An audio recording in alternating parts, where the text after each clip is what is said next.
International Media. Ubundi mbere yuko tumuvugaho ikintu na kimwe, yatawe n'ababyeyi be igihe yari afite imyaka 7. Icyo ni cy'igihe ubuzima bwe bwatangiye kugorana. Muri iyi si hari abantu benshi bavutse baza kuvuka mu buzima busanzwe, ariko hari abavutse baragenewe guhinduriza. Mu mujyi wa Toronto muri Canada havukiye umusore witwaga nababyeyi, uzwi hose ku izina nka Drake. Umusore ntabwo yavutse mu buzima bworoshye, ibyo yanyuzemo byamubereye ishuri rikomeye, byamutoje guhangana n'ibibazo no kubyaza umusaruro amarangamutima yiwe. Intangiriro z'urugendo rw'uyu musore Drake ubundi yari umunyamideli wa filime kuri televiziyo, aho yakinnye filime nka Dragons, The Next Generation, aho n'abantu batangiye kumenya umusore cyane cyane ku isi. Ariko mu mutima we yari azi neza ko hari ikintu kirenze ibyo byose. Se wakibaza ngo ni iki? Nawe igitekereze uraza gusanga wumve ko cyari umuziki. Yatangiye gukora mixtape buhoro buhoro ataramenyekana cyane, ariko yari afite icyerekezo gikomeye muri icyo gihe. Gusa mbere yuko ukomeza ibi bintu, bazitekereza ngo ibaze uyu musore wanyuze muri ubu buzima, ejo bundi azafata rutema ikirere amanuka ave muri Canada, yurira inyanja ajye hejuru y'inyanja, ace hejuru y'inyanja muri rutema ikirere, amanuke muri imisozi Kigali gifite arena. Tuvuye ko ibyo ngibyo tugize mu buzima bwiwe, igihe cyageze umusore ahura n'umuhanzi witwa Wine. Muramuzi yaje gukora indirimbo zaje kwamamaza ku isi cyane, kuko Wine yakoranye n'abahanzi benshi nka Nicki Minaj, Setusi, n'abahanzi benshi murabizi ba Kim Kardashian, bose bagiye bahura abahanzi na Wine. Wine ni umuhanzi ukomeye muri hip hop. Umubano wahinduye isi. Drake yinjiye mu itsinda rya Young Money, maze atangira urugendo rwa muzika mu buryo bwihuse. Indirimbo nka Demoto yazanye ijambo yoro ku isi yose. Ijambo yoro murarizi, ku mbuga nkoranyambaga ni ijambo ryitwa rikoreshwa urubyiruko, abantu bose bakoresha imbuga nkoranyambaga mwese murabizi. Ibyari bisanzwe, Drake yaratangiye guhindura imico n'imitekerereze y'abantu. Nyuma y'ibyo ngibyo, uyu musore Drake wavukiye mu gihugu cyo muri Canada yaje gusora album bita Take Care, cyangwa se Wiyiteho. Yabaye ikintu gikomeye cyane. Iyi album Take Care yari yuzuyemo amarangamutima, ubuzima nyakuri, n'inkuru z'urukundo n'ububabare bwe bwose yagiye ahura nabo mu buzima bwiwe. Bivuga ko uyu musore Drake yahuye n'imibabaro ikomeye cyane, kuko mu ntangiriro ziwe uyu Drake isi yamuteye igihe yari afite imyaka 7, ahitamo kujyana na nyina muri Toronto muri Leta Zunze Ubumwe za Amerika. Gusa yaje gukomeza muri Canada umuziki we. Izi ndirimbo nka Marvin Room twavugagaho zerekanye ko nubwo umuntu yaba afite amafaranga n'izina, ashobora kugira ibikomere ku mutima. Amafaranga yari amaze kuyabona iki gihe Drake, ariko yatekerezaga ibyamubaye n'ubundi akumva aracanga. Dukomeje kubyuha umusore wacu uzaza Kigali ejo bundi ni umwaka utaha, abatari babizi ubwo amatike agiye kurangira. Drake yaje kumenyekana cyane nka Champagne Papi, izina ryagaragaza ubuzima bwe buhenze, imyambarire ye idasanzwe. Video nka Outline Bling yatumye isi yose imumenya kurushaho. Murayizi iyi video, nuza kujya kuri Spotify uraza gusanga iyi video iri muri video zarebwe cyane. Iyi video yagize views nyinshi cyane kugeza n'uyu munsi mu mwaka wa 2026. Iyi video iracyarebwa cyane kubera uburyo abyina, ibintu aba yambaye yari kubyina, ibintu byatumye asakara ku mbuga nkoranyambaga cyane. Ubundi rero uyu musore Drake ntabwo ari style gusa, umwe mu bahanzi ahubwo bahinduye uburyo bwa hip hop ibikorwa, aho uza kuririmba na rap mu buryo bushya bwatumye abantu benshi bamwigana kuri iyi si yose, kuri migabane yose, mu bihugu byose, mu migi yose. Mu rugendo rw'ibitaramo Drake yagiye akora tuwazi zikomeye, mu ntangiriro, ariko n'ubundi ngira ngo urabizi ko Drake ari gutangira byamugoye. Mu ntangiriro yakoraga ibitaramo bikomeye, amafaranga kari gakeya cyane, ariko buri ikintu cya mbere mu buzima ni ukudacika intege. Drake ntabwo yigeze yazamutse kugera aho akora Club Paradise Tour. Iyi tour yaje gukora ari kuzenguruka isi yose. Iyo tour yinjije amafaranga agera muri miliyoni 35 z'idolari. Tuwe yakoze amezi 6. Igaragaza ko ashoboye gufata imbaraga y'abantu. Iyi tuwe yagaragaje ko ashoboye gufata imbaga y'abantu. Nyuma haza kuba indi tuwa yitwaga Do You Like a Tour? Ituwa no yaciye ibintu hirya no hino ku isi. Drake yasuye indirimbo bita Summer 16 ayikoranye na Future, umuhanzi nawe muramuzi neza cyane. Yabaye imwe mu zinjije amafaranga menshi mu mateka ya hip hop. Buri gitaramo cyari cyuzuyemo ingufu, amatara n'imyitwarire idasanzwe.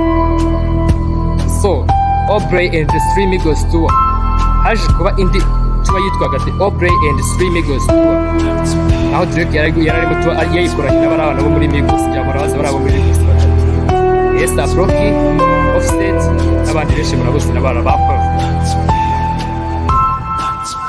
Iyi tuba yerekanye ubuhanga bwe.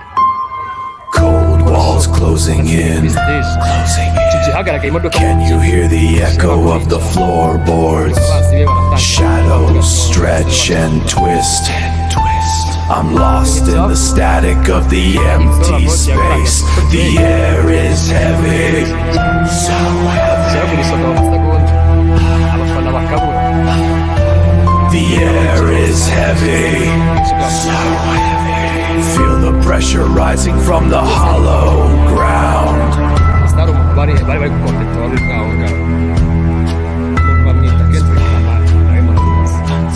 Dusubiye inyuma gatoya kuva mu mwaka wa 2013 umuhanzi Kendrick yatangiye kumenyekana cyane. The walls are bleeding cold, ibintu bije gucungura umuziki wacu, counting the beats of a dead heart. Yari umucunguzi w'umuziki. Gusa nubwo Kendrick yari ageze hano, ni Drake wari waramusanze. Watching the darkness breathe. Drake yatangiye kureba mu maso ko yari yarazamuye. Drake byaramubabaje. The floorboards crack and split. The pressure is crushing my head. The static is screaming now. I'm falling through the floor.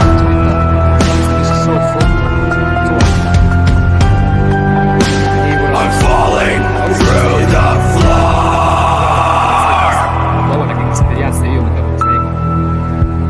Umuziki we, Drake yakoze indirimbo zahinduye isi. Yaje gukora indirimbo bita One Dance. Yazanye uburyo bushya bwa dance hall. Nyuma y'iyi ndirimbo Dance Hall, yasuye indirimbo bita God's Plan. Umwihariko kuri indirimbo bita God's Plan nuza kujya kureba kuri social media, kuri Spotify, Audiomack, ahantu hose uraza gusanga iyi ndirimbo iri mu ndirimbo zarebwe cyane ku isi. Yari mu mutima wo gufasha abantu ubwo yagiye kuri ahantu yize mu ntuza muri kaminuza, muri college yize muri kaminuza, abasigira amafaranga $50,000 ngira murabyumva $50,000 muri cya gihugu muri Amerika. Yaje gukora indirimbo bita In My Feeling, yateje challenge yakwira ku isi yose. Ariko urugendo rwarimo n'ibibazo. Yagize amakimbirane n'abahanzi nka Kendrick Lamar nk'uko nakomeje kubibabwiraho, bituma hip hop irushaho gukomera. Hari inkuru zavugaga ko hari abandi bamufasha kwandika, ariko ntiyigeze areka gukora. Kendrick Lamar ngira ngo murabizi ikintu cya mbere cyatumaga agenda asabye Drake ahantu hose ageze, nuko Kendrick Lamar yagendaga avuga ngo Drake ntabwo yiyandikira indirimbo ziwe, ibintu nk'ibyo ngibyo, ngo Drake ntabwo arenze, kandi abantu bose barabizi ibintu Drake yakoraga umunsi ku munsi, bose barabizi. Ubuzima bwe bwite Drake ni umuntu ukunda ubuzima bwiza, amazu ahenze, imodoka, ndetse afite n'indege ye bwite, ariko nanone afite amarangamutima menshi bigaragara mu ndirimbo ze n'amazina. Ejo bundi mu mwaka wa 2025 n'umwaka ushize yasuye indarukundo bayitaga Some Sex Songs for You, ubishyire mu kinyarwanda Some Sex Songs for You. Iyi album yayikoranye na Party Next Door, ifite umwanya wa mbere ku isi uko byagaragaye kuri Spotify. Yatangaje indarukundo bitaga Iceman, ayimenyekanisha mu buryo budasanzwe. Igishushanyo cy'urubura gishonga buhoro buhoro kigaragaza ko itariki izasohokeraho iri bya ku isi yose. Reka ziri mu Rwanda mu mu mwaka utaha, gusa n'uyu mwaka araza muri Afurika ariko umwaka utaha agarutse Kigali muri Arena. Indirimbo bita What to Die Miss urayizi, akaba n'umuhanzi bita Centros yerekanye ko agarutse mu njyana ya rap ikomeye. The floorboards crack and usibye yagiye mu isi y'umuziki. Ubundi Drake ntabwo ari umunyamuziki, ahubwo Drake ni umushoramari ukomeye cyane. Yashinze OVO Sound murayizi, Sound Pictures Record murayizi, bita OVO Sound murayizi, ifasha kuzamura abandi bahanzi bakiri hasi. Yashoye imari mu myambarire, siporo n'ibindi byose, ngira ngo aya makipe yamamariza yose murayazi. Hari inkuru ya Drake aho abantu bavuga ko ashyigikiye ikipe runaka itsindwa. Byabaye mimi ikomeye ku isi. Ngira murabizi tubanje kuvuga ko iyi nkuru mu gikombe cy'isi gishize Drake yaragiye akora ikintu bita ipari, abetingira Argentine. Umunsi yabetingiraga Argentine, icyo gihe Argentine yaratsinzwe. Argentine imaze gutsindwa niyo mimi ikomeye cyane ku isi. Baje kuvuga ko iyo Drake abetingiye ikipe, iyo kipe yabetingiye itsindwa. Ako siko bimeze. Mu rukundo Drake yagiye avugaho cyane cyane mu mubano we na Rihanna. Abandi bakavuga ko bashaka isi spice, gusa nta muntu n'umwe ubizi. Uyu munsi Drake ntabwo ari umuhanzi gusa, reka arica mu buryo bwo kubaho, inspiration ku bantu benshi. Ku bijyanye na Afurika ibintu birimo guhinduka. Abantu benshi bamaze igihe kinini bagaragaza ko bakunda umuziki wa Drake. Abasesenguzi bavuga ko ashobora kuza gukora tuba muri Afurika mu gihe kiri imbere, harimo n'i Kigali mu mwaka utaha. Nka Nigeria, South Africa, ibyo n'ejo bundi nta gihe kinini kirimo. Tekereza stade yuzuye abantu, amatara yaka, abantu baririmba indirimbo ze zose, baririmba Gospel, baririmba What to Die Miss, baririmba Controller, baririmba Witch. Drake azaba aje muri Afurika. Gusa nubwo azaba aje ntabwo azaba ari konseri gusa, ahubwo ibintu bizaba ari amateka. Tekereza ibyo nawe ubyumve mu mutwe wawe. Iyo urebye byose Drake ni umwe mu bahanzi bakomeye kandi bakomeye cyane pe. Mu mateka ya muzika yahinduye uburyo abantu bumva umuziki, uko bawukora n'uko bawusangiza isi. Gusa urugero ntabwo rwaye rwarangira, ahubwo ruracyakomeje. Ese Drake araza gukora iki Kigali? Drake araza gukora iki muri South Africa? Ese ni iyihe show noneho Drake ari buze kujyana haraje muri Nigeria? Ni ibintu byinshi. Ese Bikare niraza ko bimeze gute mu gitaramo cya Drake? Iyi ni Russia Media. Ndagusaba ukore subscribe, ujye ubona n'ibindi biganiro byose uzajya dushyira kuri chaîne yanyu, dukomeze kubaka umuryango mugari. Russia Media.